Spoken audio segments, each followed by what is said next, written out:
uno a uno hasta el día de hoy. Pero si usted va a vernos hoy, es probable que muchas cosas, más del 50%, va a estar un poco perdido, porque no va a haber toda esa base que se ha ido construyendo. Así que es importante que usted vaya buscando, que vaya indagando, que vaya familiarizándose con el vocabulario. Por ejemplo, estamos hablando de los Heblei Mashiach. Heblei Mashiach son los dolores de parto del Mesías. Así se le conoce a ese periodo de 7 años. Y es importante que cada vez que usted se acerque a Tanaj, a los escritos del primer siglo, a todo lo que tiene que ver con Apocalipsis, reconozca que estamos delante de escritos hebraicos. Y desgraciadamente, la teología del cristianismo se va a distanciar años luz de realmente qué era lo que estaban pensando aquellos judíos en el primer siglo, de cómo era la manera de conectar los eventos proféticos que nosotros encontramos en la literatura apocalíptica judía, la epigráfica específicamente. Así que es importante que usted vaya y haga la asignación, y esto le va a tomar tiempo. Si usted está pensando de que esto en 2 horas, quizás en una semana lo va a captar, mi hermano, no funciona así. Hay que sentarse, hay que ir a leer, hay que ir a buscar porque ellos pensaban de la forma que lo hacían. Y esa es la misma manera que nuestro Santo Maestro Yeshua está hablando, teniendo en consideración muchos de estos escritos apocalípticos que vienen desde unos 200 años antes de que él tuviera la aparición. Así que es importante que usted vaya nuevamente. Me gusta repetirlo una y otra vez. Estamos hablando lo que es el sistema de raíces hebreas de la fe cristiana, lo que es el mesianismo, los movimientos nazarenos. Todos estos diferentes movimientos que se están yendo a lo hebraico mantienen en la parte escatológica la misma postura que la religión romana, que el cristianismo. Así que es importante que usted se siente, que usted vacíe el vaso y comience nuevamente poco a poco. Yo voy a hacer un pequeño resumen de lo que nosotros hemos venido hablando en las últimas clases, y para eso voy a utilizar la pizarra que está atrás de mí. Yo espero que se vea, se pueda apreciar lo que vamos a hacer.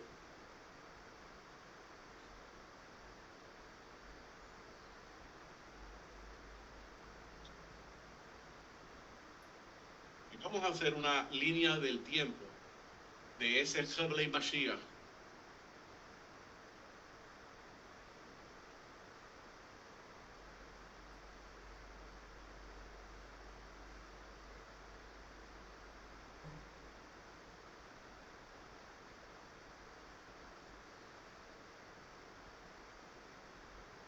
Tenemos año 1, año 2, año 3. Este sería el año 3 y medio. Y este sería el 4.º año. En una de las clases que nosotros estuvimos cubriendo, o varias de las clases, hablamos de cómo a nuestro maestro Joseph Good había estado estudiando los reyes de la casa de Judá, los 10 reyes de la casa de Judá específicamente, y en cada uno de estos reyes veía uno de los años, escatológicamente hablando, del final. Entonces, ustedes recuerdan que todo comienza aquí, en el año 1, aquí que comienza el nuevo milenio. Siempre es bien claro que hay que entender en el sistema del cristianismo lo que ellos le llaman como la gran tribulación. Comienza 7 años antes de que llegue este nuevo milenio. Pero en la mente hebraica no funciona así. En la mente hebraica, cuando llega el nuevo milenio, esos primeros 7 años son los Heblei Mashiach, o los dolores de parto. Y esto le cambia el escenario a todo el mundo. Así que tenemos que mantener este punto siempre presente, porque este sería el año 1 aquí, el comienzo de Heblei Mashiach y el comienzo del nuevo milenio. Y esto sería Rosh Hashanah, pero sabemos que en ese evento de Rosh Hashanah, no sé si se ve bien, salgo para acá un poco. En este evento de Rosh Hashanah tenemos el Asaf. Asaf, el recogimiento. ¿Qué ocurre?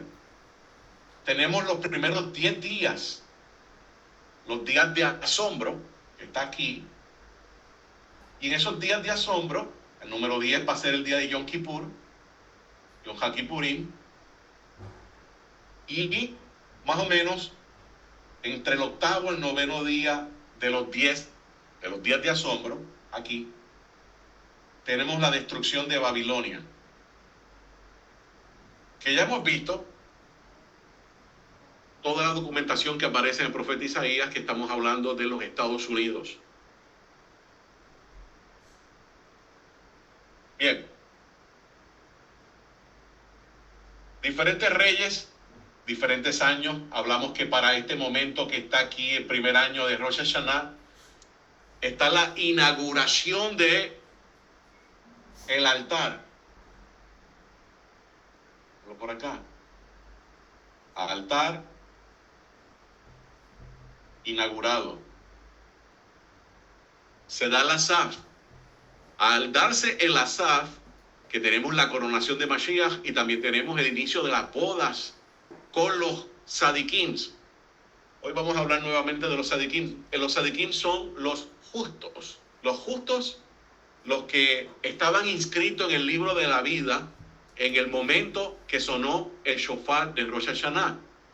Recuerden que tenemos dos tipos de shofar sonando en todos estos eventos.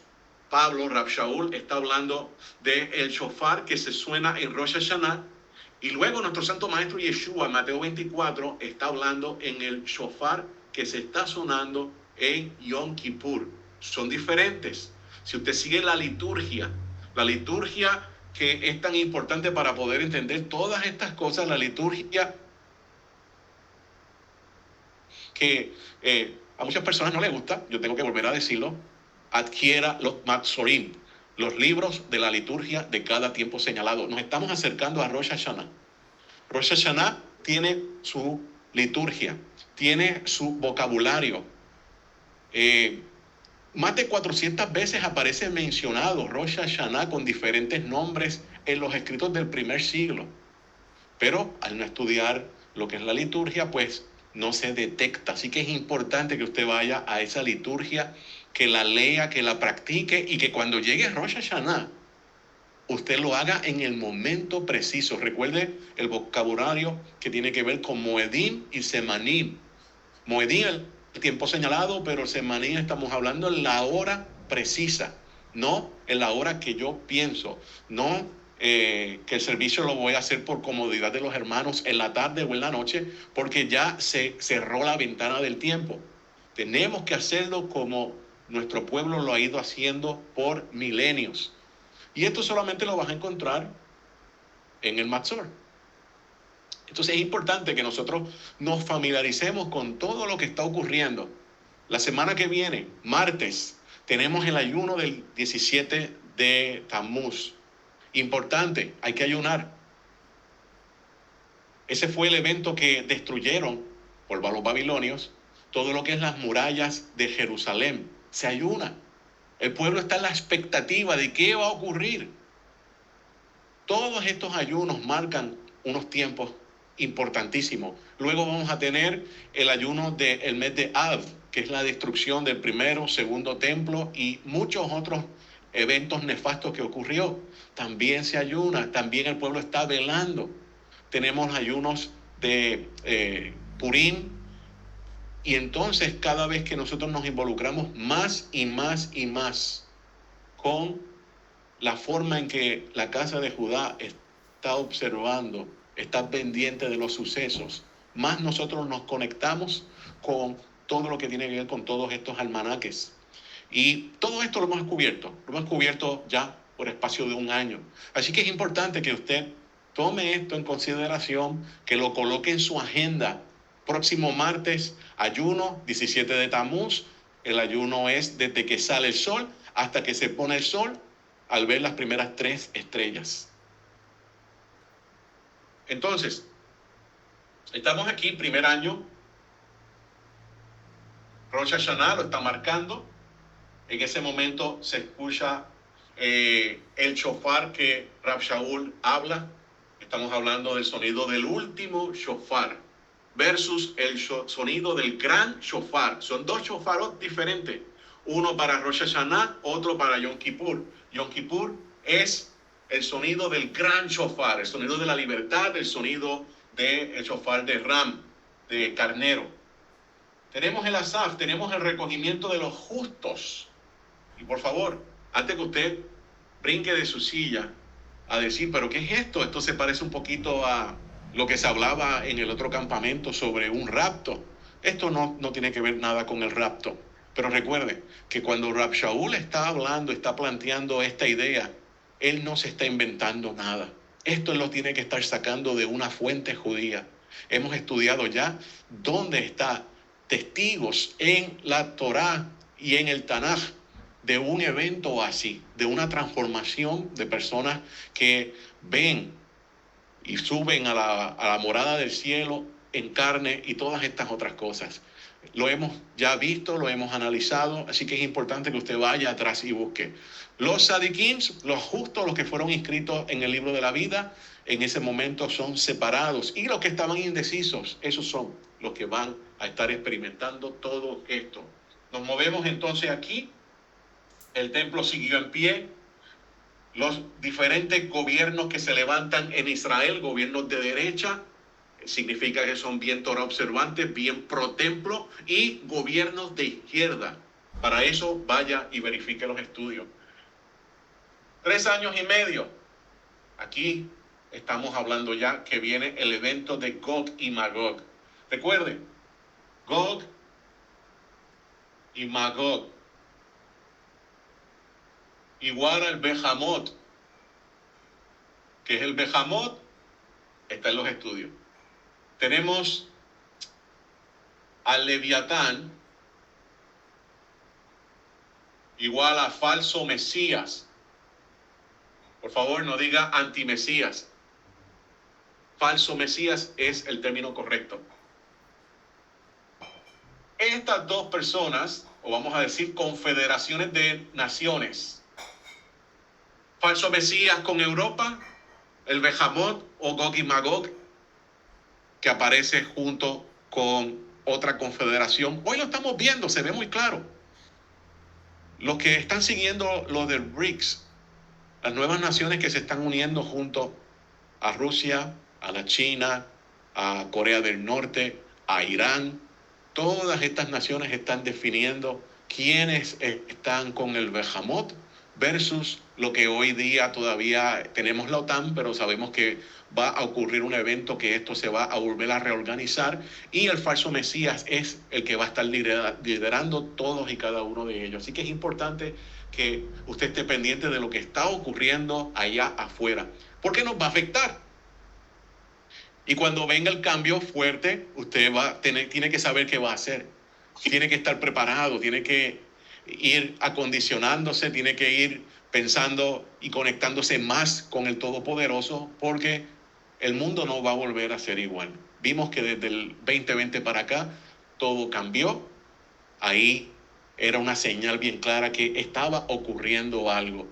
Y no se asuste, para este tiempo nosotros ya fuimos enviados. Hashem sabía el porqué, así que vamos hacia adelante. Si no, vamos a pegarnos más a la Torah que lo que estábamos antes. Entonces, 3 años y medio que tenemos que estas dos confederaciones de naciones van a estar peleándose. Y muchas veces el Behamot, el Gog, va a estar ganándole a el Leviatán. Pero entonces aquí, en 3 años y medio, hay una invasión del ejército de Gog. Recuerda que si hay una invasión del ejército de Gog, quiere decir que hay otra parte del ejército que se va a estar quedando en el territorio de Magog, donde están las bases de ellos. Y cuando estas personas, cuando el Behamot entre a la tierra de Israel, 3 años y medio, estamos hablando que Creemos que todo esto va a ser también en Rosh Hashanah. Y luego la derrota y todas estas cosas que se van a estar dando va a ser para Yom Kippur. Desde este evento, la destrucción de Babilonia, la destrucción de los Estados Unidos, Israel va a buscar hacer una alianza de protección con el falso Mesías y con Europa. De aquí a aquí tenemos 1260 días. Hablamos de que hay una alteración completamente en cómo se cuenta el día. Han sucedido muchas catástrofes. La tierra se ha movido de su lugar, los polos. Vimos cómo los profetas nos hablan de eso. Así que todo cambia, el conteo cambia completamente. Luego tenemos 1260 días hacia acá. Bien. Gog y Magog invade, es destruido, y en esa destrucción el falso Mesías toma ventaja e invade con su ejército el territorio de Magog, el territorio donde se encuentran todas las bases de Gog, y va a arrasar con ellos. Una vez eso ocurre, y hablamos de posibles escenarios de cómo sería eso, pero según lo que nosotros estamos viendo, esto es para el tiempo de Purim. Purim, que encierra cómo el Eterno, el rostro del Eterno está escondido. Encierra de cómo el pueblo se voltea hacia el Todopoderoso. Encierra el nombre del Todopoderoso también, si lo buscas en hebreo, contando ciertas letras. Encierra también la tribulación que se va a vivir en ese momento. Se cree que es en el tiempo de invierno, en el tiempo marzo aproximadamente, donde grandes imperios han tratado de conquistar a Rusia. Lo intentó Napoleón, lo intentó los nazis, lo intentó la OTAN y no ha podido, pero el falso Mesías lo va a lograr. Y va a ser recibido en Israel como el gran rey victorioso. Él va a entrar en ese momento, más o menos en esta fecha, y va a entrar para el tiempo de Nisan,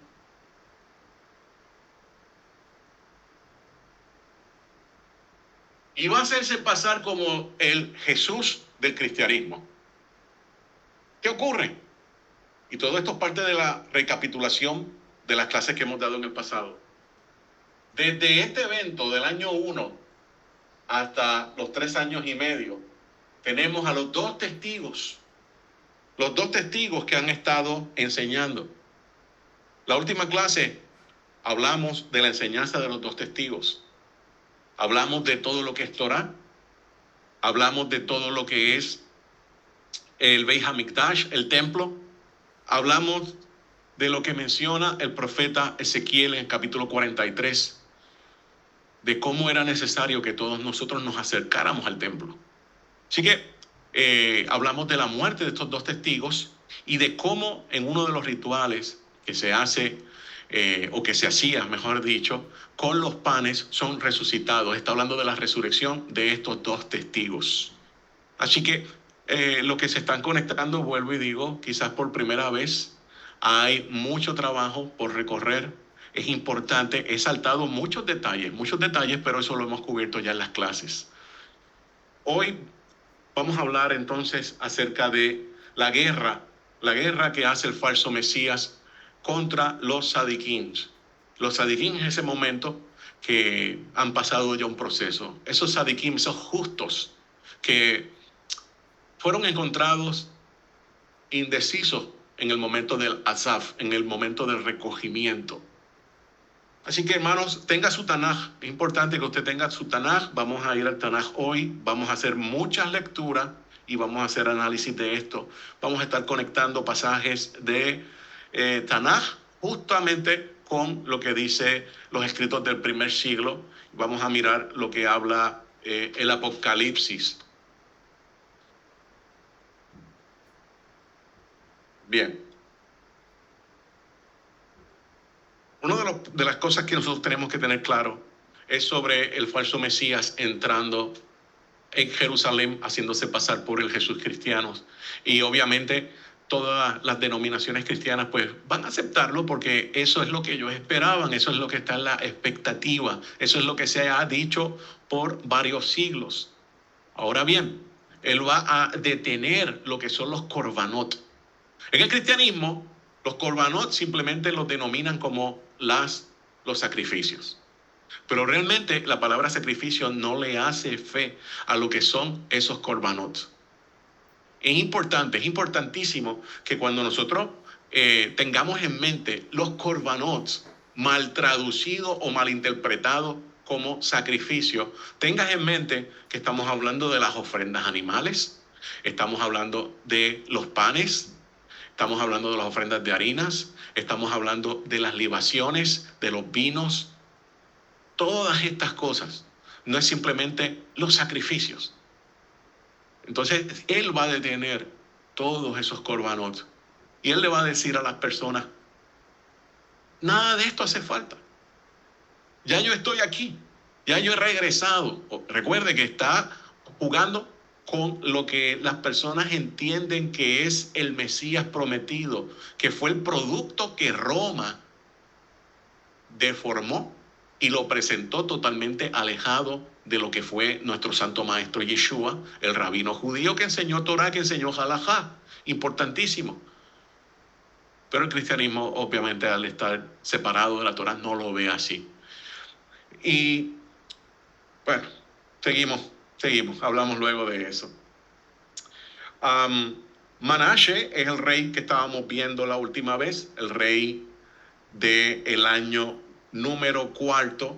Manashe es un rey sumamente cruel, es un rey que se le da una oportunidad, es un rey que en su primera parte es visto como si fuera el falso Mesías. Él fue el que mató al profeta Ishayahu o Isaías.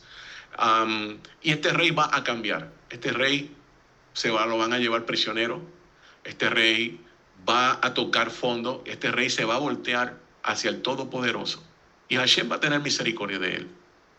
Hashem le va a dar una oportunidad. Va a volver a regresar. Pero cuando regresa trata de hacer lo que es correcto. Cuando digo trata es porque no va a lograrlo del todo. Luego su hijo, Amón. Su hijo Amón, si su papá fue malo, Amón va a ser el doble de malo que lo que fue Menashe. La vida de Amón la vamos a estar discutiendo ya la próxima semana para ver cómo eso nos deja saber qué podemos esperar cuando ya entremos en los últimos 3 años y medio de lo peor de los Heblei Mashiach. Bien, sabemos que el falso Mesías está cambiando los tiempos. El libro de Daniel nos dice que el falso Mesías o el espíritu del falso Mesías lleva cambiando los tiempos desde tiempos inmemorables, si no me falla, así que dice una de las interpretaciones. Y es importante que nosotros analicemos esto, que nosotros pensemos en esto, ya que el cristianismo pues está sumido en un tipo de almanaque calendario totalmente diferente. Los tiempos no son los tiempos señalados del Todopoderoso. Muchas cosas que al día de hoy, lamentablemente, lo que es las raíces hebreas de la fe cristiana, que todavía, como digo muchas veces, el 50% todavía está en Roma anclado, o vamos a decir, un pie de ellos todavía se encuentra en Roma. No conoce todos los tiempos. Ha abandonado completamente la liturgia, no quiere saber de la liturgia, y la liturgia es la manera no rabínica, sino sacerdotal, preservada en el templo y luego en las sinagogas, de lo que se hacía o parte de lo que se podía hacer en el templo, y fueron haciendo adaptaciones de diferentes rituales, las convirtieron en oraciones. Pero es importante de que si uno va entendiendo el templo y de la mano va llevando la liturgia, vas a acercarte de una manera totalmente diferente al Todopoderoso. Tu relación con el Todopoderoso va a cambiar. no vas a ver nunca las cosas iguales. Pero para eso tenemos que pagar el precio de hacerlo. Desgraciadamente vivimos en un tiempo de que todo el mundo quiere todo fácil, que se le entregue simplemente, básicamente, abre la boquita que aquí te estoy dando la comida de la cuchara y te ayudo a masticarla. Tenemos que sentarnos nosotros mismos y pagar ese precio. El cristianismo se enfoca en el llamado Nuevo Testamento, o yo le digo el mal llamado Nuevo Testamento. Estamos simplemente siguiendo las palabras del Marción del Ponto, las estamos perpetuando, vamos a decir, los escritos del primer siglo. Pero ellos se enfocan en eso, nada que ver con la Tanaj, nada que ver con la Torá. Y ahí estamos viendo cómo el espíritu del falso Mesías se sigue moviendo, no aceptando lo que es la Torá, no aceptando lo que es la Tanaj, porque supuestamente ya eso pasó. Ya eso no hay que seguirlo. Y es importante, porque no sé si usted lo había captado, pero eso solamente lo hace el espíritu del falso Mesías, que como yo mencioné ya, Daniel lo repite, lo dice, que viene funcionando, viene trabajando desde tiempos antiguos. Gracias, mi hermano Amishadai. Daniel 7:25 habla contra el supremo Hashem, la ley y las fiestas. Así mismo es. Al no conocer los tiempos señalados, al no conocer las visitaciones, al no conocer el protocolo de cómo te presentas delante del Todopoderoso, ya está fuera de esa línea. Ya está fuera del redil del Todopoderoso. Por eso es necesario que usted, lo antes posible, salga de todo ese sistema. Trate siempre de buscar, de imitar a nuestro Santo Maestro Yeshua. Las palabras de Rab Shaul: imítenme a mí porque yo imito al Mashiach. Todo esto le va a hacer mucho sentido cuando aparezca el falso Mesías, entonces caminando diciendo que él es el Jesús, no Yeshua, Jesús. Y no hace falta nada que ver con los korbanot, con los sacrificios, como le dicen. No hace falta nada que ver con el Beit HaMikdash, con el templo. Va a levantar entonces lo que son las imágenes, posiblemente 2 imágenes. Se cree que puedan ser dos cruces con unas imágenes totalmente nada que ver con lo que Hashem nos ha dicho. No hay instrucción, y si no hay instrucción, ¿qué hay? Hay caos. Una de las cosas que yo trato de enfatizar específicamente en los Shabbat es la lectura de la Torah, las palabras del rey en su día, para escucharlo. No solamente hemos ido estudiando, leyendo, escuchando, haciendo estudios, análisis en toda la semana de esa parashá semanal, pero cuando llega el Shabbat, que es el día de Hashem, tenemos que tener que escuchar a alguien que lea esas palabras en su día. Desgraciadamente esto cada vez se pierde más dentro de las congregaciones que están yéndose a la Torah. Básicamente lo que están haciendo es moviendo un servicio de domingo del cristianismo al Shabbat y unas modificaciones leves, pero siguen en la misma línea. De todas esas cosas hay que ir saliendo. No hay Torah, entonces hay caos. El falso Mesías será bienvenido, como dije, en el mundo cristiano, ya que tiene y luce como ese sector lo está esperando. Vamos por favor, a Revelaciones 12, 16 al 17. Revelaciones, Apocalipsis 12, 16 al 17.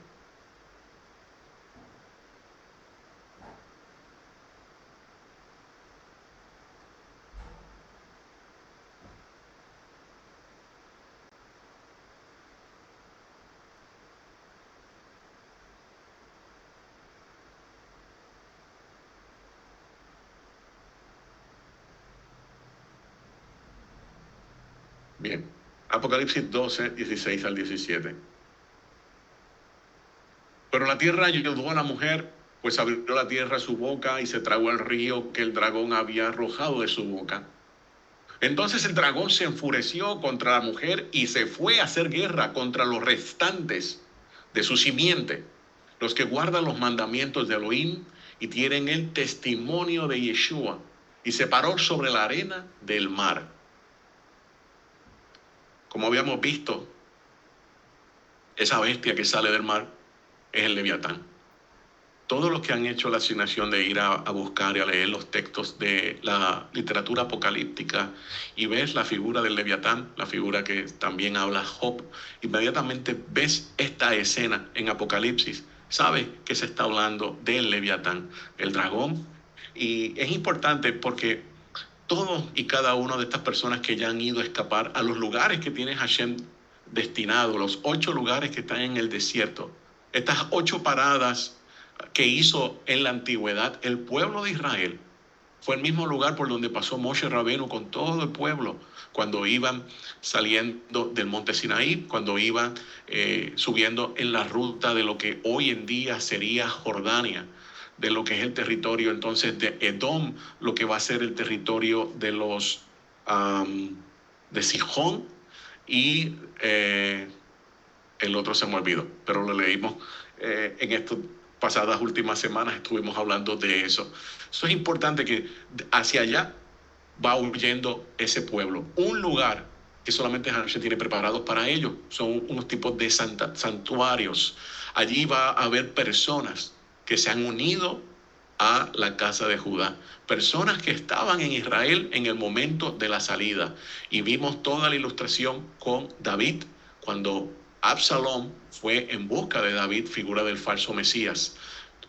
Es importante que, como nosotros sabemos, hay muchas personas, son miles de personas que hoy en día están en Israel que no pertenecen a la casa de Judá, pero se identifican como si fueran parte de Israel. Eso seguirá siendo así hasta ese evento, el cual no creo que falten muchos años, esa es mi opinión personal. Entonces, ¿qué va a hacer el falso Mesías? ¿Qué va a hacer el Leviatán con todo su sistema? Se va a voltear hacia una audiencia que no se encuentra en Israel, que están en los 4 puntos de la tierra. Una audiencia que en un momento dado estuvo indecisa, una audiencia que se ha ido transformando en sadiquins. Sadiquins se interpreta como si fueran justos, pero realmente la palabra justo no le hace la descripción que nosotros necesitamos. Un sadik, una persona justa, realmente es una persona que ama de todo corazón al Todopoderoso, que sigue sus instrucciones, que se desvive por hacer la voluntad del Todopoderoso y no falla en los tiempos señalados y hace todas las asignaciones y está ahí siempre. Esas son personas contadas como los sadiquins. Todas estas personas que se encuentran ahora en las naciones han pasado 3 años y medio aproximadamente, que ellos han ido transformándose. Muchos de estos, entrando hablando un poco de los 144,000, tuvieron la oportunidad de ver cómo se fueron muchos sadiquín, muchos justos en el Asaf. Y citamos para esto el ejemplo con la partida de Eliyahu Hanabí, del profeta Elías, y cómo su estudiante, Elisha, pudo ver cómo se fue. Asimismo, habrán muchas personas que serán testigos oculares de la partida o el esfume de todos estos justos. Aquí, 3 años y medio más tarde, tenemos la transformación. Estas personas van a estar dispuestos a dar sus vidas de una forma diferente. Es importante que nosotros veamos un patrón que se repite.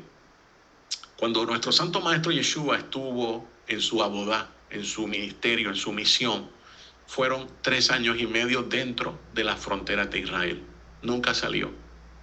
Una vez Él asciende al cielo, entonces todo lo que es el mensaje de la Besorá, el mensaje de la Torá, el mensaje de la buena noticia se esparce por todas las fronteras, después pasando Israel, rebasando Israel, y ese mismo patrón es el que nosotros vamos a estar viendo.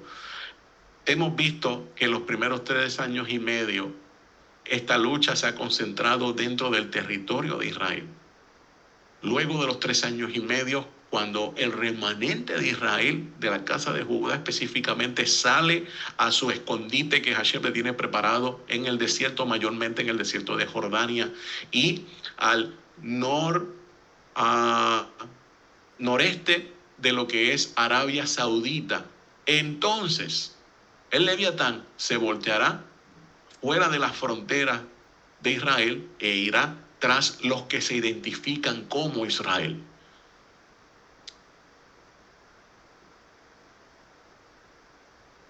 Vámonos a Daniel 7:16.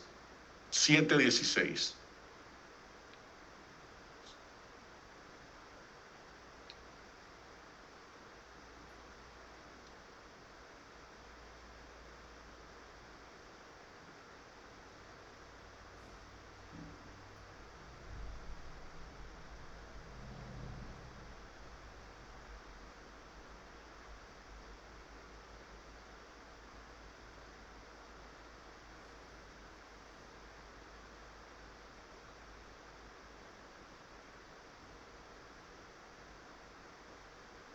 Siete 16 al 18. Me acerqué a uno de los que estaban de pie y le pregunté la verdad acerca de todo esto. Y me habló y me hizo conocer la interpretación de las cosas. Estas cuatro grandes bestias son cuatro reyes que se levantarán en la tierra. Después recibirá el reino los santos de Elohim. Esa palabra que dice los santos de Elohim son los sadiquins. Sadiquins. Y poseerá el reino por toda la eternidad, eternamente y para siempre. Es importante que, desgraciadamente, ¿verdad?, las versiones que nosotros tenemos, a menos que no vayamos a una versión directamente en hebreo, nos hablan de los sadiquim, los santos. Los santos se pueden interpretar totalmente diferente. Habían culturas que no tenían que ver nada con la Torá y también tenían esa palabra santo.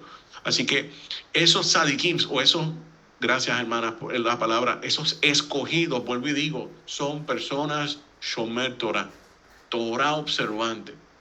Personas que no titubean, personas que están comprometidas con el Todopoderoso, no con el mundo, no con que no puedo decir esto porque voy a perder X cosa. Personas que están dispuestas a perderlo todo por el Todopoderoso y realmente no están perdiéndolo, sino que están ganando mucho más. Daniel 7, 19 al 20. Seguimos en Daniel 7.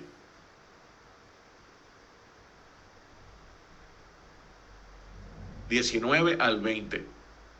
Entonces quise saber la verdad acerca de la cuarta bestia, que era tan diferente de todas las otras, espantosa en gran manera, que tenía dientes de hierro y uñas de bronce, que devoraba y descuartizaba, y lo sobrante lo aplastaba con sus patas. Asimismo, acerca de los 10 cuernos que tenía en su cabeza, y del otro cuerno que le había salido antes, el cual había caído 3. Ese cuerno tenía ojos y una boca que hablaba grandes cosas, y su aspecto era más imponente que el de sus compañeros.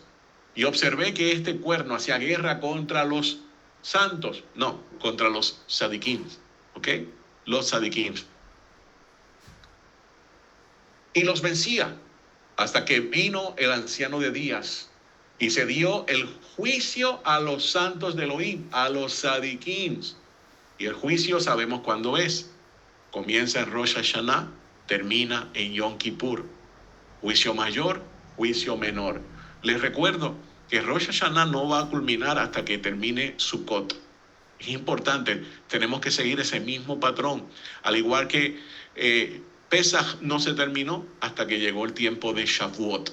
Por eso es que nosotros también tenemos que estar contando. Tenemos que estar siempre siguiendo a los que están conectados al almanaque.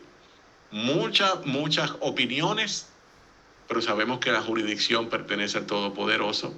Se le ha dado a los hijos de Aarón, al Sanedrín, y simplemente vamos a ver qué está haciendo la casa de Judá. Como ya lo observan, no hay pelea entre ellos. Todos y cada uno de ellos están unánimes el mismo día haciendo las cosas. Eso es digno de admirar. Eso también es lo que Hashem espera por todos y cada uno de nosotros que estamos en la dispersión. El Leviatán hace esta guerra contra los sadiquins. Es una historia que se repite una y otra vez. Habíamos hablado de Ezequiel capítulo 20, donde habla de que Hashem va a llevar a toda la casa de Israel al desierto de las naciones. No piense en el desierto allá en el Medio Oriente, así que nos va a tocar un tiempo por acá. Vamos a buscar la manera de llegar poco a poco hacia el Medio Oriente. Si llega el momento y usted no se ve que fue parte de esos justos, Hasbe Shalom, espero que todo el mundo sea parte de los Sadikims que se fueron en el Asaf. Pero si no es así, usted va a tener que buscar la manera de estar más seguro y poder llegar a la tierra de Israel y estar en ese momento tan especial de la huida.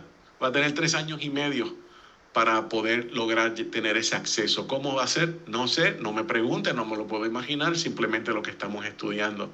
Apocalipsis 13. Apocalipsis 13.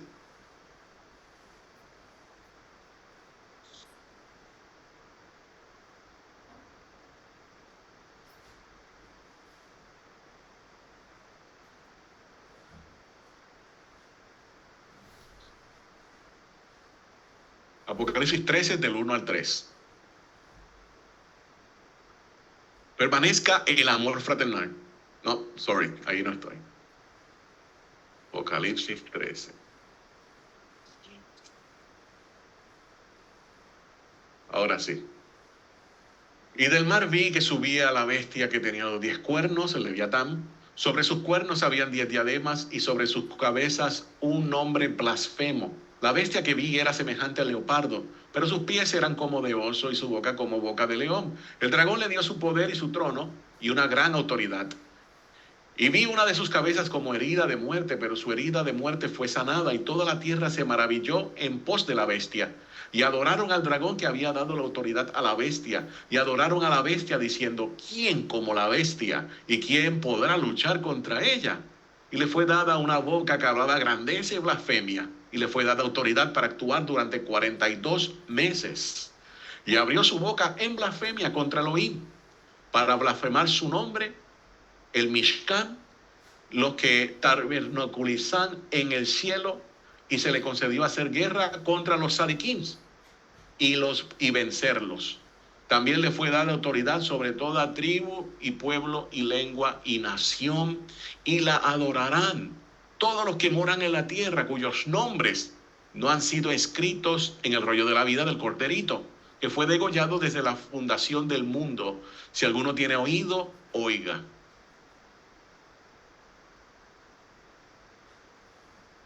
Vamos a Segunda de Reyes 21, del 16 al 18. Estamos conectando ahora. Segunda de Reyes, capítulo 21.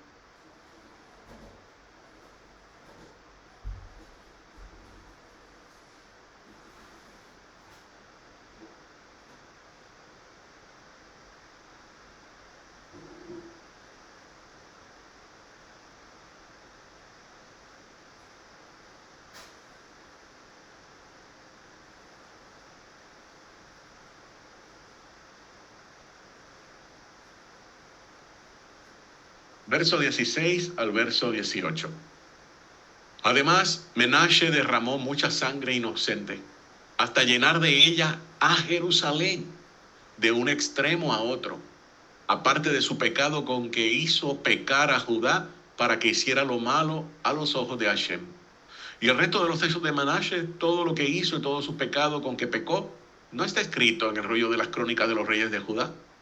Así que tipología del falso Mesías, tipología de la bestia.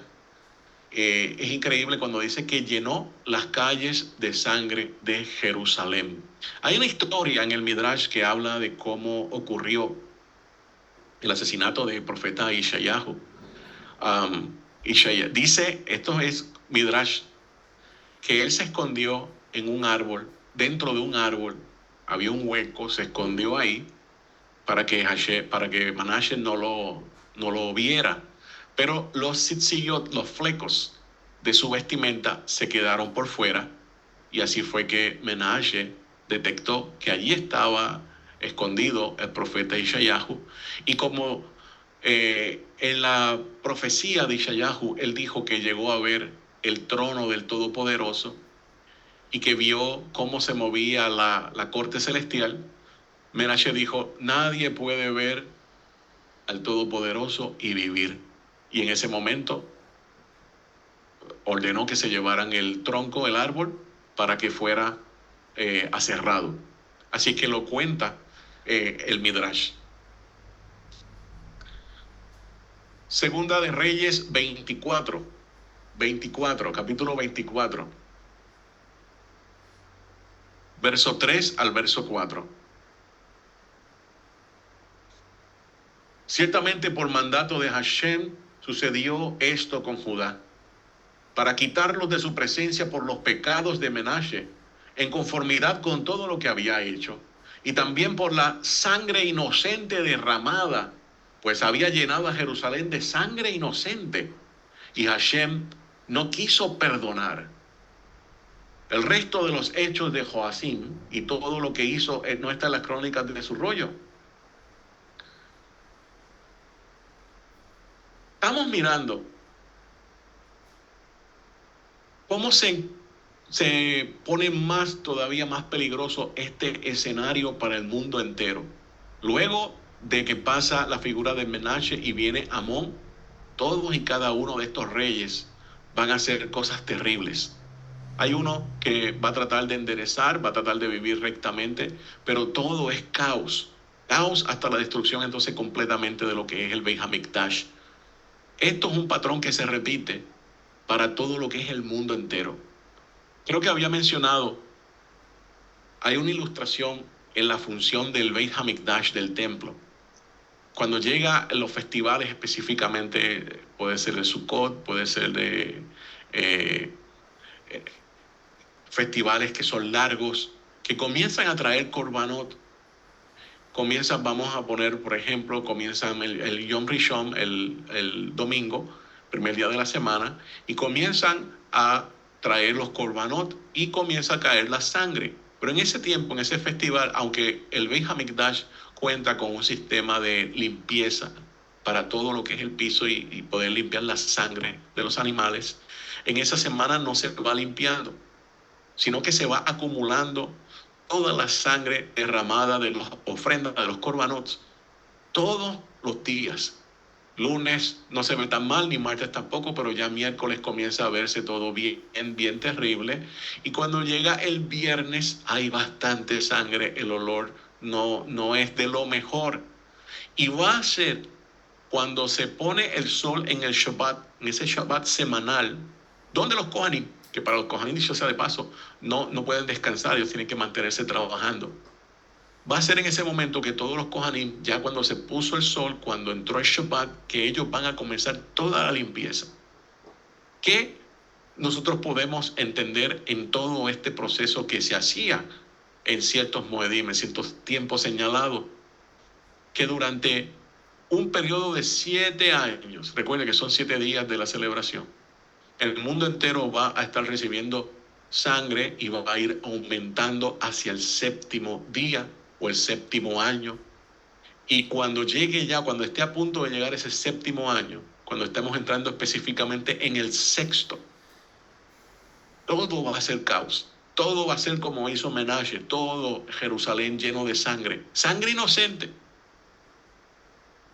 Todo el mundo va a estar sumido en un caos increíble. Y estamos hablando con una combinación de lo que son efectos en el planeta, una serie de terremotos a gran escala, muchos tsunamis o super tsunamis, muchos eventos con la naturaleza, porque ya el planeta no resiste toda la injusticia y está pidiendo por un cambio total. Por eso se le dice el Heblei Mashiach, los dolores de parto del Mashiach. Y será entonces que cuando entre ese séptimo día, cuando se ponga el sol, y cuando hablamos que se ponga el sol, estamos hablando es porque si no hay luz que representa la Torah, lo que encontramos es tinieblas. Tinieblas, representación de todo el caos. ¿Será que cuando se ponga en el séptimo año, lo peor, tal que el mundo no lo ha podido ver hasta el día de hoy, entonces vendrá la limpieza? Entonces, como hacían los Kohanim, que limpiaban todo el Beit HaMikdash, así también el mundo va a ser limpiado. Continuamos. Hay un artículo que les voy a recomendar en la Enciclopedia Judía y es sobre el profeta Isaías. La Enciclopedia Judía solamente está en inglés, pero usted puede ir, copiar el artículo y traducirlo en Google. Yo no lo tengo aquí para ustedes, pero hagan esa asignación. Enciclopedia Judía, el libro de lo que habla acerca del profeta Isaías. En Hebreos 11, del 31 al 33, nosotros encontramos el salón de la fama de los hombres de la emuná, de los hombres que tenían confianza en el Todopoderoso. Vamos a la carta a los Hebreos, capítulo 11.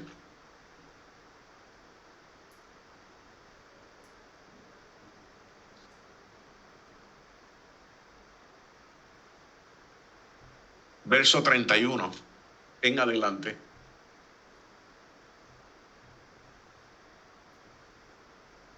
Por la emuná, por la confianza, Rahab, la ramera, no pereció junto con los que creyeron, pues acogió a los espías en paz. ¿Y qué más digo? Porque el tiempo me faltará para relatar acerca de Gedeón, de Barak, de Sansón, de Jefte, de David, también de Samuel y de los profetas, quienes por fe o con confianza conquistaron reinos, e hicieron justicia, alcanzaron promesas, cerraron bocas de leones, extinguieron la violencia del fuego, escaparon al filo de la espada, recibieron poder en su debilidad, se hicieron fuerte en la batalla, pusieron en fuga ejércitos extranjeros. Mujeres hubo que recibieron por resurrección a sus muertos. Otros fueron torturados al no aceptar liberación para alcanzar una mejor resurrección, y otros sufrieron la prueba del escarnio público y azotes, además de cadenas y cárcel. Fueron apedreados, aserrados, murieron asesinados a filo de espada, anduvieron errantes, vestidos con pieles de ovejas, con pieles de cabras, indigentes, afligidos, maltratados, de los que el mundo no era digno, deambulando por desiertos y montes en las cuevas y cavernas de la tierra. Y todos estos, aunque alcanzaron buen testimonio, mediante la confianza o la fe, no recibieron la promesa, habiendo Elohim provisto para nosotros algo mejor. Para ellos no fueron perfeccionados aparte de nosotros. Y si usted escuchó bien, se mencionaron escenarios que no eran muy atractivos.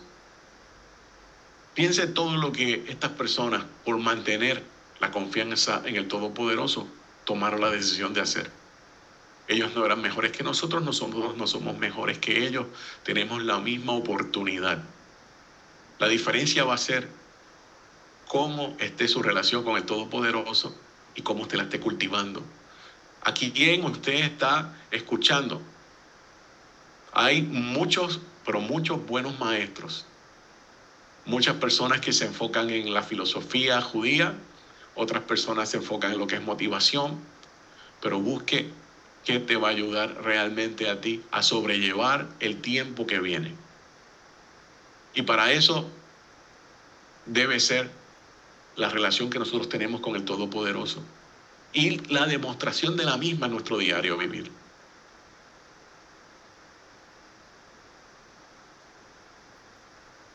Vamos por favor a Isaías 44. Isaías 44.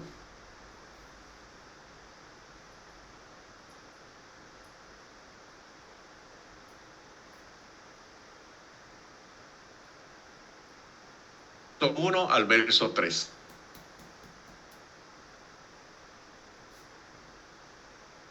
Y ahora oye, siervo mío, Jacob, Israel, a quien escogí. Así dice Hashem, tu hacedor, y el que te formó desde el seno materno, tu ayudador. No temas, siervo mío, Jacob, Israel, el amado a quien escogí, porque yo daré agua al sediento que anda por el sequedal. Derramaré mi espíritu sobre tu simiente y mis bendiciones sobre tus hijos. Continuamos hasta el verso 10.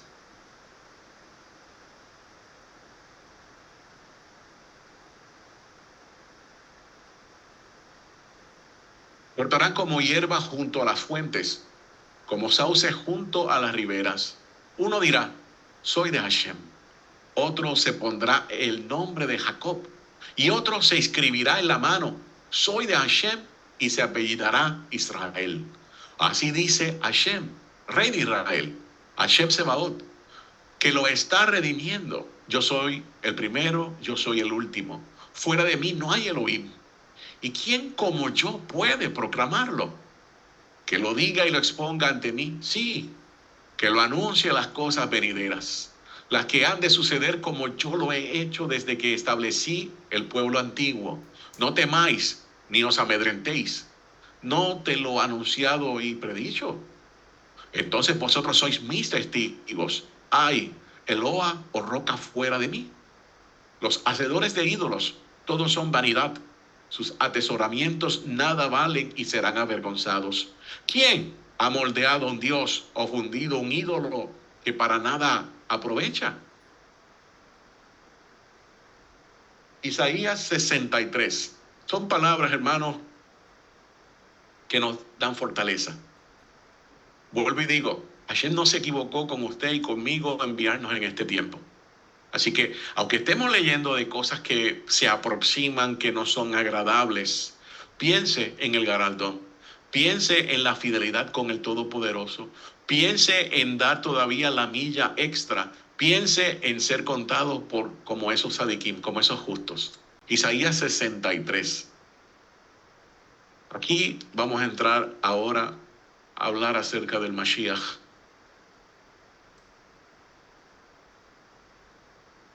El Mashiach que regresa en una misión especial. Isaías 63, 1 al 3. ¿Quién es este que viene de Edom, de Bosra, con ropas enrojecidas? ¿Quién es ese magnífico en su vestidura, que marcha en la grandeza de su poder? Yo, el que sentencio con justicia, poderoso para salvar. ¿Por qué están rojas tus vestiduras? La túnica como el que ha pisado el lagar. Yo solo he pisado el lagar, y de los pueblos nadie había conmigo. Los aplasté con mi ira y los pisoteé con mi furor, y su sangre salpicó mis vestiduras. Así que aquí nos damos al mensajero del Todopoderoso, totalmente en una nueva misión. Una misión ahora como, vamos a decir, un guerrero. Totalmente cambió la misma persona, cambiando ahora, y el enfoque va a ser totalmente diferente. Mientras el falso Mesías comienza a perseguir a todo lo que es la casa de Judá, a los que se han unido con estos, un sector del remanente del cristianismo va a estar notando de que ese falso Mesías, que todavía para ellos no es un falso Mesías, pero no cuadra con lo que ellos están leyendo. Y van a comenzar, ese sector, ese pequeño sector va a comenzar a hacer preguntas. Cuando hablo de un pequeño sector, tenemos que tener en consideración que el cristianismo en general, con todas las variantes que hay, son millones y millones y millones. Así que hay un remanente dentro de esos millones, que también son miles, que van a comenzar a cuestionarse, mira lo que está haciendo este Mesías, que es el falso. No me cuadra esto con la descripción que nosotros entendemos. Esto se supone que no ocurra. Lo mismo ocurre en el día de hoy, por ejemplo, con cierto sector de los ex-islámicos. Hay muchas personas islámicas que no pueden ver en el estilo de vida del Islam lo que realmente ellos están leyendo en el Corán. En el Corán, como algunos saben, está dividido en dos secciones. La primera sección se escribe cuando Mahoma no era nadie, cuando Mahoma estaba buscando adeptos. Todo es color de rosa, todo es atractivo, todo es amor, todo es paz. Pero la segunda parte se escribe cuando Mahoma se había ya convertido en un dirigente militar, cuando tenías que aceptar lo que él estaba diciendo, si no, iban a cortarle la cabeza. Así que hay un remanente también dentro del mundo islámico que comienza a reaccionar porque el cristianismo está esperando al Mesías, a su Mesías, como se describe en el Jesús del cristianismo, y un sector también islámico está esperando a su Mahdi, a su Mesías. Y cuando ambos grupos no ven que está cumpliendo los requisitos, comienzan a cuestionar. Es interesante que hay un buen sector de estos islámicos que van también a comenzar a ayudar a aquellos hijos de Israel que están en el desierto, están en su vecindario, y van a ayudarlos, porque se han dado cuenta de que las cosas no son como a ellos se les dijo. Y cuando venga Mashiach, que va a ir punto por punto, va a ir recogiendo a todos y cada uno del remanente que está escondido en estos 8 lugares en el desierto, muchos de estos musulmanes también van a dejar de ser musulmanes y se van a unir a las filas de todas estas personas. El mundo islámico es bien diferente al mundo occidental. La forma de ellos ver las cosas, la forma de ellos actuar, totalmente diferente. Sería tema para otra conversación. Pero entonces cuando el remanente dentro de Roma, que está esparcido también en el mundo, que muchas veces puede ser parte de su propia familia, comenzarán a cuestionarse: esto no me está cuadrando. Y van a hacer preguntas. ¿Y quién le va a responder estas preguntas? La descendencia de la mujer que está en los 4 puntos de la tierra, la descendencia de Israel, que se ha transformado en este punto en justos, en sadiquims. Los que fueron en un momento dado abandonados porque estaban indecisos.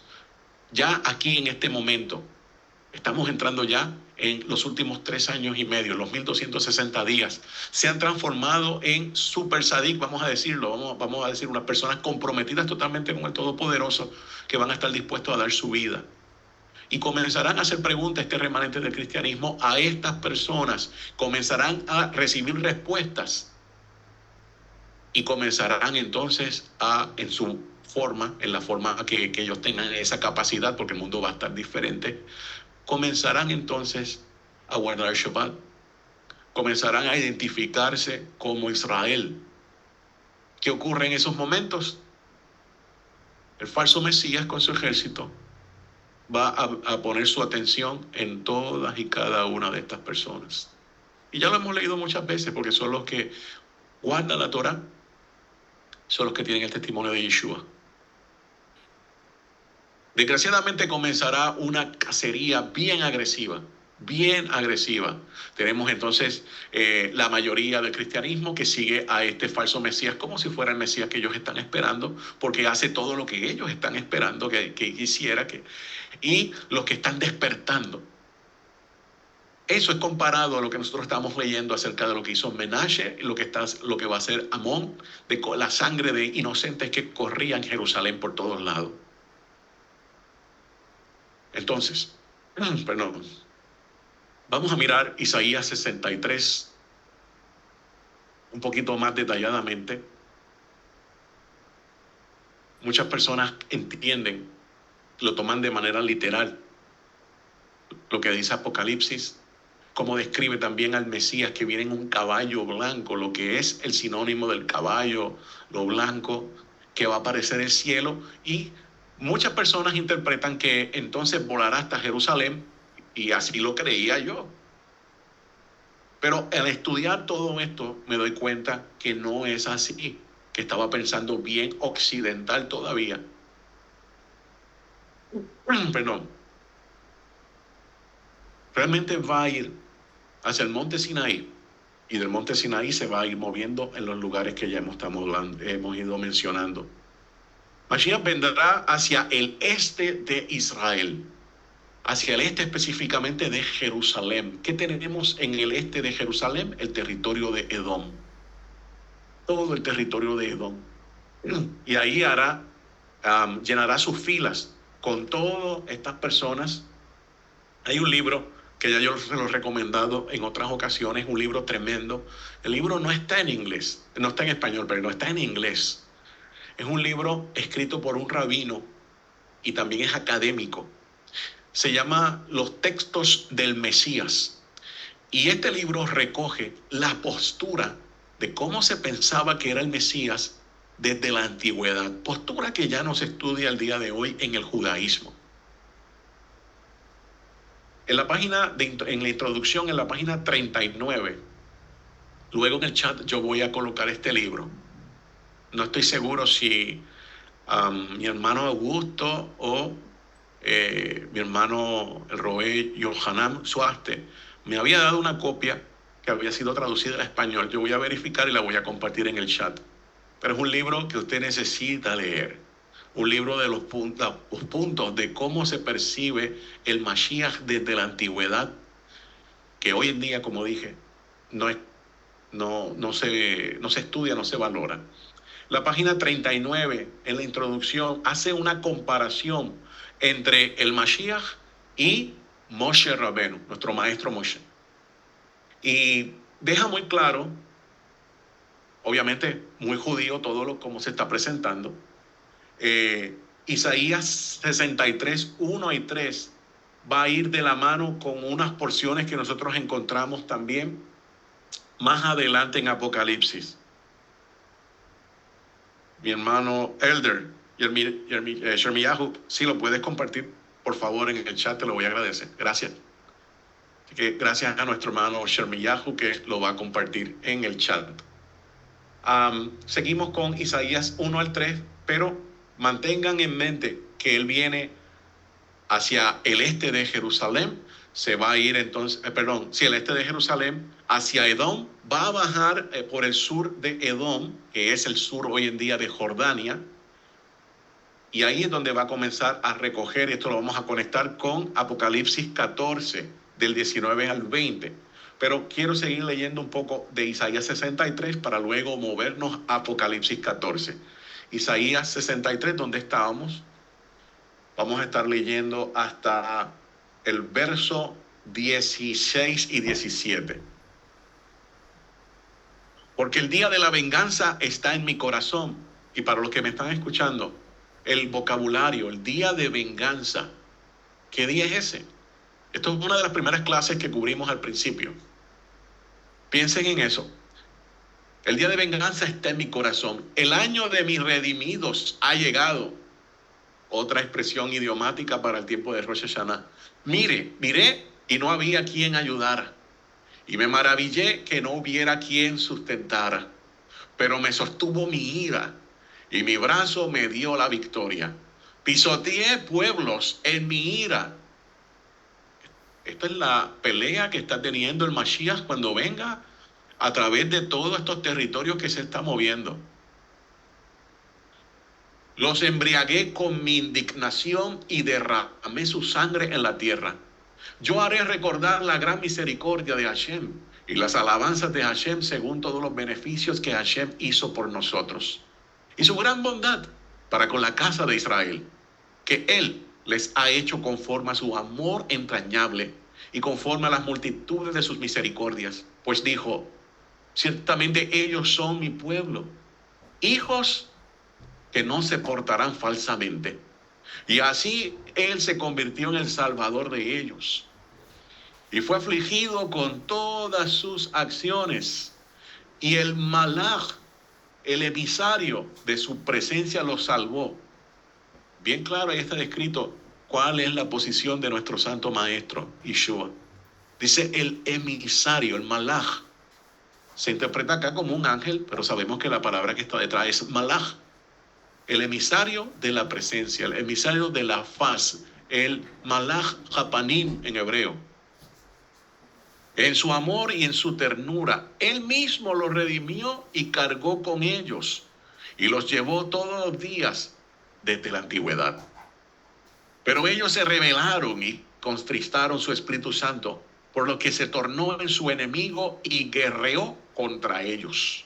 Entonces se acordaron de los días antiguos, de Moshe y su pueblo.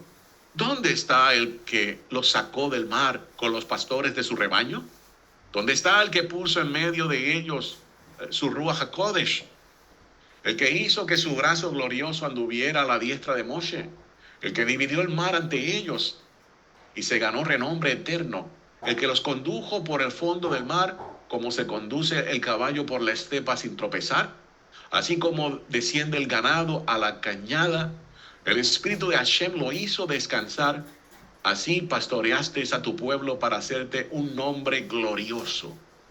Miré desde los cielos y contempla desde tu santa mirada. Mira desde los cielos y contempla desde tu santa y gloriosa morada. ¿Dónde está ahora tu celo y tus obras poderosas?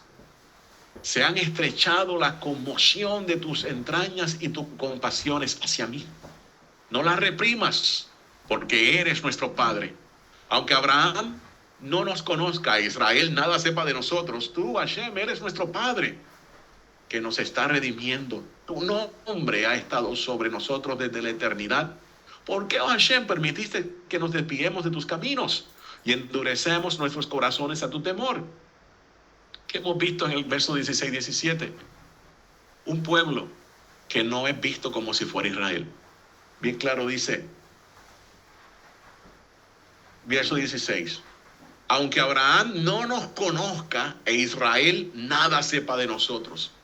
Está hablando de un sector de personas que halágicamente no son vistas como si fueran judíos. Halágicamente, cuando hablamos de halajá viene de la palabra halak, que es caminar, que es como tú caminas en el mandamiento. Halágicamente estamos hablando de personas que han llegado a hacer el Brit Milá, el pacto de la circuncisión, pero nunca han hecho un bar mitzvah.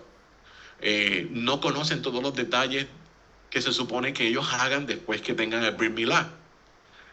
Y no estoy cuestionando a nadie, la intención de nadie aquí. Simplemente estoy hablando de qué sería, qué significaría ser parte de Israel no halágicamente, no siguiendo las instrucciones como se ha hecho por miles de años. Entonces es importante que tenemos aquí un pueblo que dice, nosotros somos hijos de Abraham, pero Abraham no sabe de nosotros. Somos parte de Israel, pero Israel no nos reconoce, pero tú sabes quiénes somos nosotros. Sí, es bien curioso el juego de palabras que utiliza aquí, y ya mismo lo vamos a conectar con unas palabras de Apocalipsis, porque es un grupo de personas que está diciendo, ayúdanos, tú siempre has estado con nosotros y no nos vas a olvidar, pero necesitamos tu ayuda, necesitamos tu intervención. Y dice el verso 18, por un momento nuestros enemigos poseyeron tu pueblo santo, a Israel, y pisotearon tu santuario. Hemos venido a ser como aquellos a quienes nunca gobernaste, como aquellos sobre los cuales nunca fue invocado tu nombre. O sea, básicamente nos convertimos en personas paganas.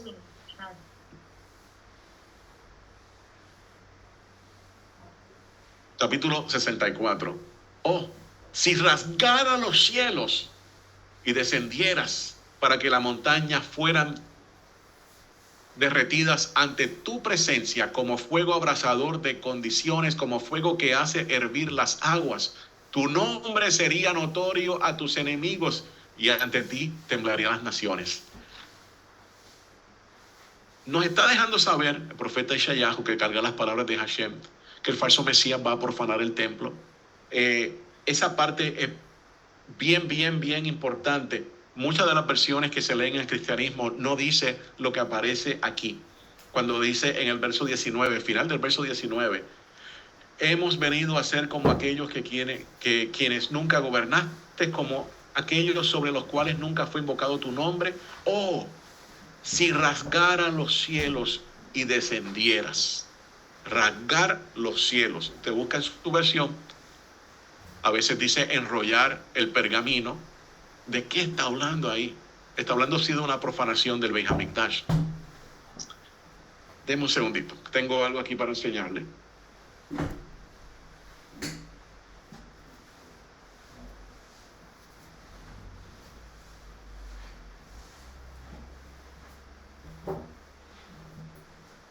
Bien. El Beit HaMikdash, específicamente aquí. Tenemos aquí la puerta principal, un velo, estamos hablando de esta acá, un velo hermoso, un velo que tenía un bordado de la Vía Láctea. Ese velo se llamaba el cielo. Después de este velo tenemos dos velos más. Lo voy a tratar de ilustrar acá en la pizarra.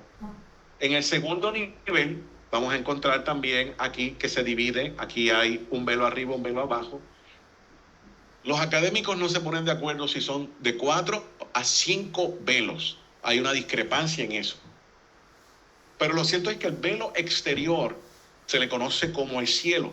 Y cuando se habla de rasgar el cielo, se está hablando de romper ese velo que está allá afuera.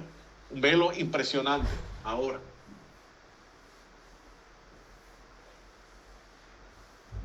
no solamente eso. Nosotros tenemos la evidencia que el rey, si no me equivoco,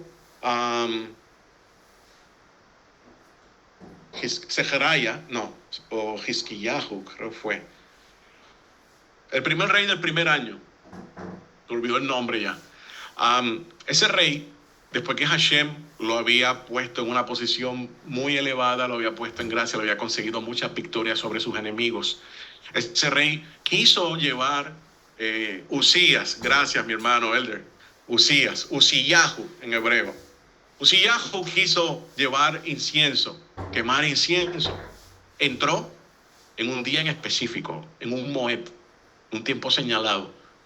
Entra y había como unos 80 Kohanim allí, alrededor de toda el área. Estamos hablando del primer templo. Josefo nos da esta descripción. Él entró, él bajo amenaza a los Kohanim que estaban allí de matarlos si no los dejaba hacer el incienso. ¿Qué ellos hicieron? Dijeron, no, tú eres el rey, esto no te corresponde a ti. Y dice Josefo que en ese momento hubo 3 terremotos, y en estos terremotos el velo se rasgó. Al velo rasgarse, y también se quebraron algunas de las paredes del templo, pudo entrar luz. Y ahí ellos se dieron cuenta, los Kohanim, los sacerdotes, de que él tenía Zaraat en su frente. Así que tenemos ese primer evento de que se rasga el velo exterior, el cielo, que fue el mismo que se rasgó cuando nuestro Santo Maestro Yeshua muere, el velo exterior, pero también basado en lo que estamos viendo, que es una repetición, y nos dice aquí el capítulo 64 de Isaías, el falso Mesías, cuando profane todo lo que es el Beit HaMikdash, también vendrán esos terremotos, como los sabios dicen, los sabios comentan de que los terremotos de Usías volverán nuevamente en el tiempo final y rasgarán nuevamente el velo del templo. Es interesante. En Zacarías 14 habla de los terremotos de los días de sequías. Así que haga asignación y búsquelo. Sejaraya o Zacarías capítulo 14. Isaías 64. Y vamos a hacer una conexión con Apocalipsis ya mismo. 64, seguimos leyendo. Ahora estamos en el capítulo 1 para el 2. Oh, si rasgara los cielos y descendieras, para que las montañas fueran derretidas ante tu presencia como fuego abrasador de la fundición, como fuego que hace hervir las aguas. Tu nombre sería notorio a tus enemigos, y ante ti temblarían las naciones. Descendiste, hiciste portentos que no esperábamos. Ante tu presencia se derritieron las montañas. Desde antiguo no hemos oído ni nuestros ojos visto Elohim fuera de ti, que hiciera tanto por lo que espera por misericordia. Sales al encuentro del que con gozo practica la justicia, del que tienes presentes tus caminos. He aquí cuando pecamos, te indignaste. En los pecados hemos estado largo tiempo. ¿Y podremos ser salvos? Todos nosotros somos como cosa impura, y nuestra justicia como trapo de menstruo. Todos nosotros nos marchitamos como hojas, y la mano de nuestras iniquidades nos arrastra como el viento. No hay quien invoque tu nombre, ni se afane para asirse de ti, porque ocultaste tu rostro de nosotros, y nos entregaste en poder de nuestra culpa. Sin embargo, Hashem, tú eres nuestro Padre. Nosotros la arcilla y tú nuestro alfarero. Todos nosotros, obra de tus manos, oh Hashem. No te excedas en la ira, ni te acuerdes para siempre de la iniquidad. Recuerda que estos son esa audiencia que está en ese futuro, que no es vista a los ojos del judío tradicional como que es parte de ellos. Te lo rogamos, porque todos nosotros somos pueblo tuyo. Tus santas ciudades son un desierto. Sión es un desierto. Jerusalén, una desolación. Nuestra santa y gloriosa casa, donde te alabaron nuestros padres, ha sido pasto del fuego. Nuestras cosas más amadas se han convertido en ruinas. Oh Hashem, ¿quedarás insensible ante todo esto? ¿Te callarás acaso y nos afligirás sin medida? Interesante. Vamos a Apocalipsis 14, por favor. Vamos a ver si estoy en correcto. Es lejano, es Apocalipsis 14.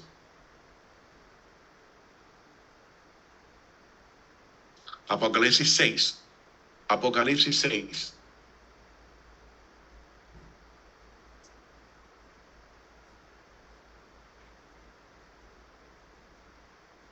Del 9 al 11.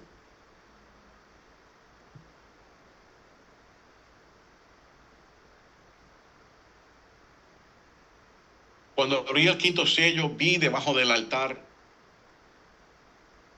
las almas de los que habían sido asesinados por causa de la palabra de Elohim, o la Torah, por causa del testimonio que tenían. Y clamaban a gran voz diciendo: ¿hasta cuándo, soberano Señor, santo y verdadero, no juzgas y vengas nuestra sangre de los que moran en la tierra? Vamos a hacer un diagrama aquí en la pizarra, por favor.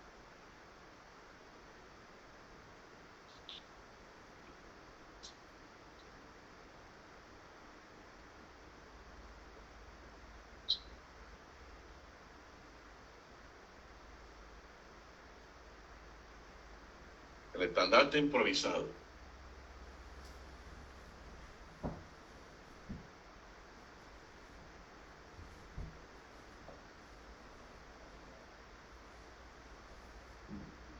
Por si acaso, yo no soy dibujante.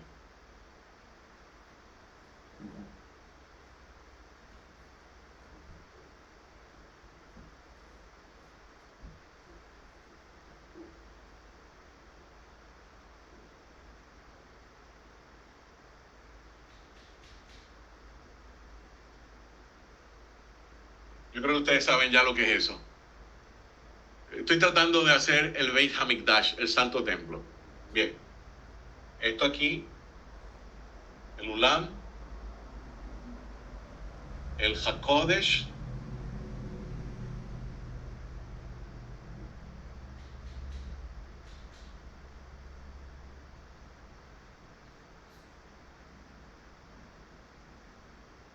y el Kodesh HaKodashim, el santo de los santos. Entonces,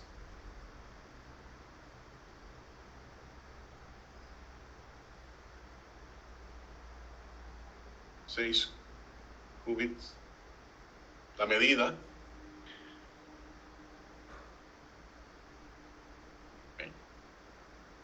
El lugar santo, el lugar santísimo.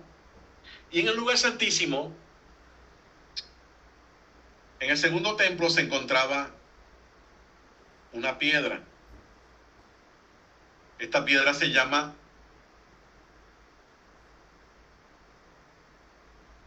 la piedra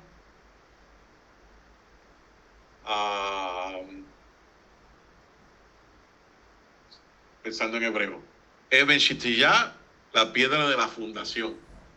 Piedra de la fundación.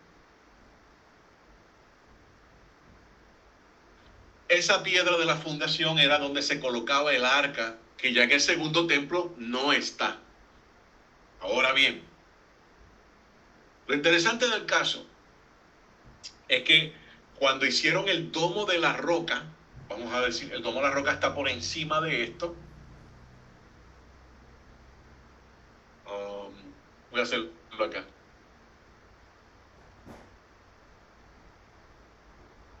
Hay una escalera que te lleva a un tipo de cueva y hay una cámara aquí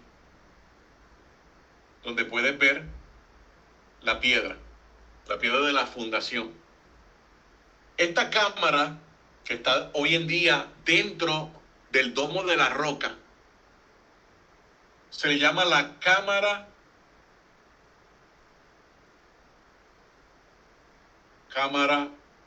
o el pozo de las almas.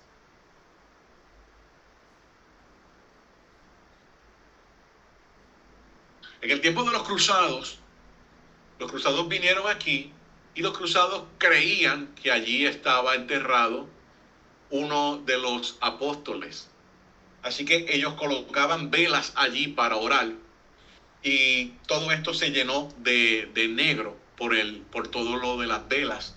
Y pusieron hasta una chimenea en un lugar por acá para subir y el humo subir en esta dirección. Ahora es importante, la cámara del pozo de las almas. ¿Por qué es importante eso?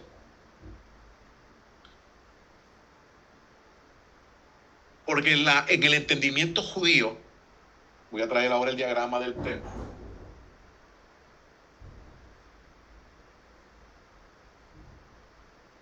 En el entendimiento del judío tradicional, aquí tenemos el altar. El altar o el mitzveach.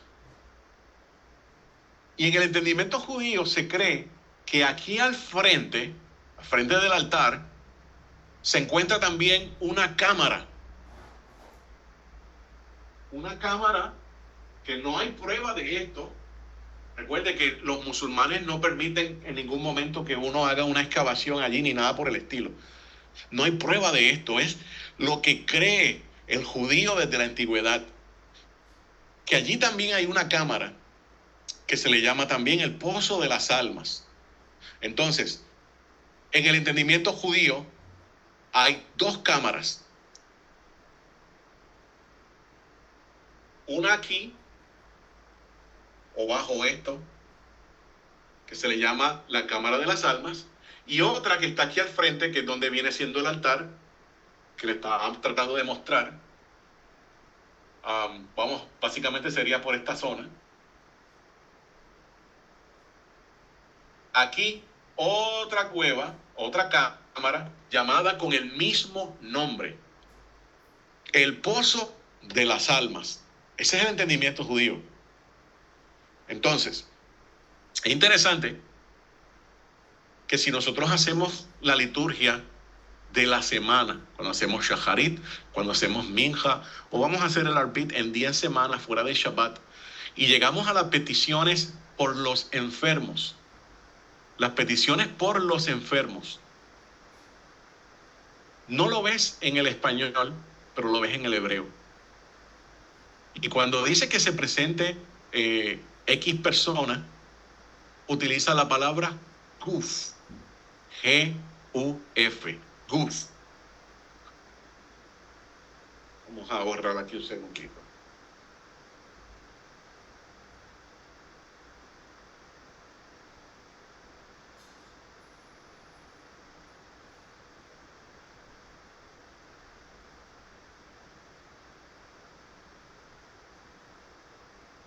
Guf, ¿ok? Altar.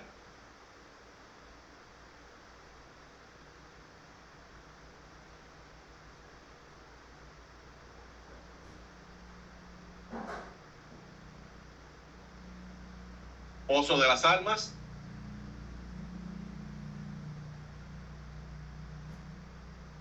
Y esto se llama guf. Y son dos. Guf es descrito de diferentes formas.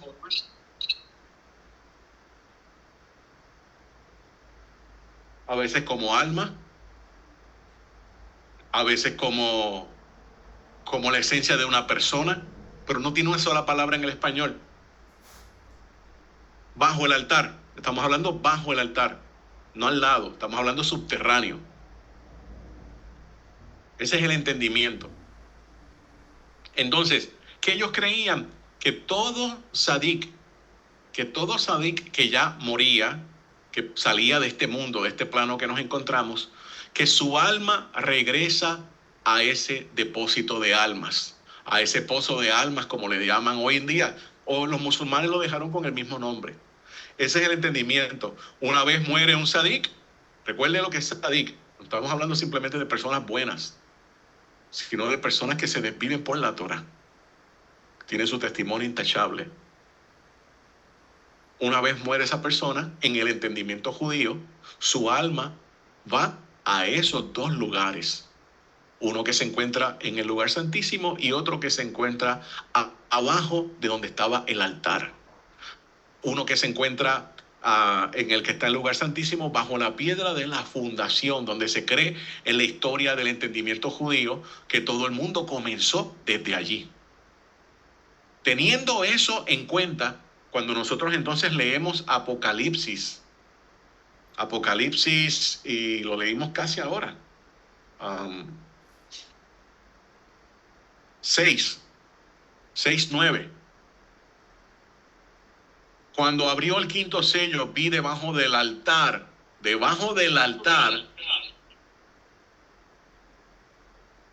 micrófonos en silencio, por favor. Vi debajo del altar las almas de los que habían sido asesinados por causa de la palabra de Elohim y por causa del testimonio que tenían. Así que lo que estamos notando en el Apocalipsis de Yohanan, no solamente es el entendimiento judío, sabemos que todo esto se lo dictó el Malaj a Yohanan. Todo esto indica que es correcto lo que el judío está pensando, de que allí se encuentra ese depósito de alma de los sadikim. Y esas almas son las que están pidiendo y rogando al Todopoderoso, por favor, micrófonos en silencio, pidiéndole al Todopoderoso que le haga justicia. Esos sadikim no fueron muertos en terremotos, no fueron muertos en tsunamis, no fueron muertos por ningún evento de la naturaleza, sino que fueron masacrados por el Todopoderoso, por el falso Mesías y su ejército. Por eso están allí. Ellos pagaron un precio.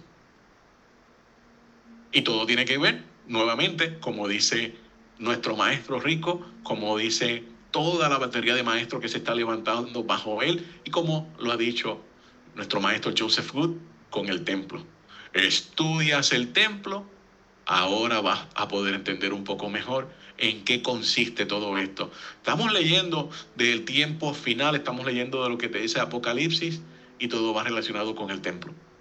Así que es importante de que si realmente amamos a Hashem,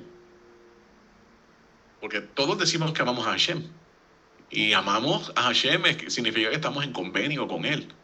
Es importante que todos y cada uno de nosotros nos demos la tarea de sentarnos, como dice Hashem, a través de las palabras del profeta en Ezequiel capítulo 43, estudiar la casa de nuestro rey, ver todos los detalles, que es una de las cosas que mencioné sobre los dos testigos. Eso es uno de los puntos que ellos van a estar enseñando.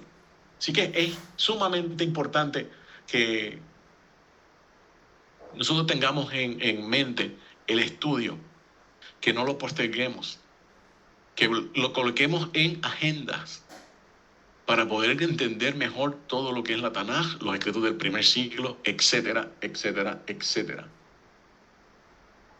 Daniel 11, 32 al 33 para ir terminando.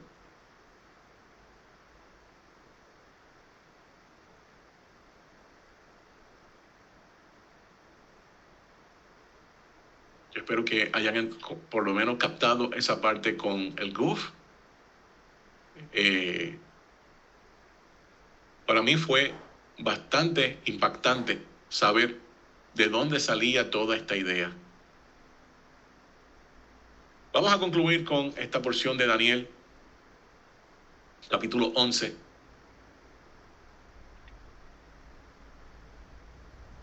A ver si llego allá.